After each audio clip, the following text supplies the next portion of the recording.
नमस्कार. मी Piyush Ravindra Bobde, Shri R R लावटी विज्ञान महाविद्यालयात शिकत असणारा विद्यार्थी. या वाचन महोत्सवाअंतर्गत श्री ज्ञानेश्वरी म्हणजेच ज्ञानदेव विरचित श्री भावार्थ दीपिका या पुस्तकाचे वाचन करून त्याबद्दल मी काही माहिती प्रस्तुत करू इच्छितो. भाव धरून या वाचे ज्ञानेश्वरी कृपा करी तरी तयावरी. भगवंतांनी आपले अवताराचे मुख्य 3 उद्देश जरी सांगितले असेल तरी अनेक कारणांसाठी भगवंत अवतार घेतात. हेच पाहना, अर्जुनाला गीतेचे ज्ञान देऊन भगवंत जगद्गुरू बनले. ही गीता काही सामान्य नव्हती. अत्यंत क्लिष्ट, संस्कृत आणि सूत्रमय अशी ही गीता होती. याचे कालांतराने सर्वसामान्यास बोध होणे अत्यंत कठीण जाऊ लागले.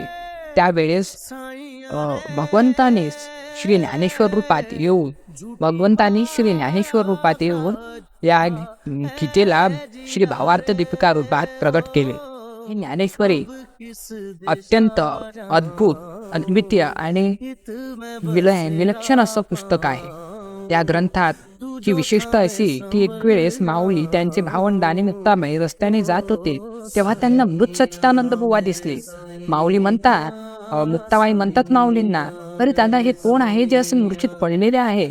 तेव्हा माऊली मुक्ताबाईला सांगतात, हे सच्चिदानंद बुवा आहे जे असे पडलेले आहे. तर मुक्ताबाई म्हणते, दादा, हे होऊ कसं शकते? हे सच्चित आणि आनंद आहे, हे मृत होऊ शकत नाही. त्यावेळेस त्या शब्दांना सत्यता प्रदान करण्यासाठी माऊली स्पर्श संजीवनीने सच्चिदानंद बुवांना पुन्हा जिवंत करतात. तेव्हा नेवासा या ठिकाणी 700 श्लोकांच्या गीतेवर एकूण 9035 ओव्यांमध्ये भावार्थ दीपिकेला प्रगट करतात. मराठीत असणारा हा ग्रंथ विविध उदाहरणाने सुसज्ज असा ग्रंथ सर्वसामान्यांना आताही लक्षात येतो. हा ग्रंथ अत्यंत अद्भुत आणि दिव्य असा आहे. मराठी जर औषधी असेल तर या औषधीचा योग्य उपयोग करून संतांनी याला अमृत असे बनवले आहे.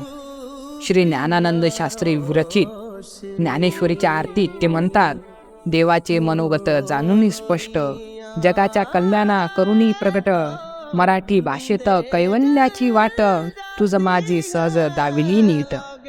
सर्व मराठी भाषिकांसाठी मुक्तीची सहज वाट माऊलींनी दाखवली आहे आणि आपल्या मराठी भाषेला माऊलींनी कैवल्याची दिशा प्रदान केलेली आहे.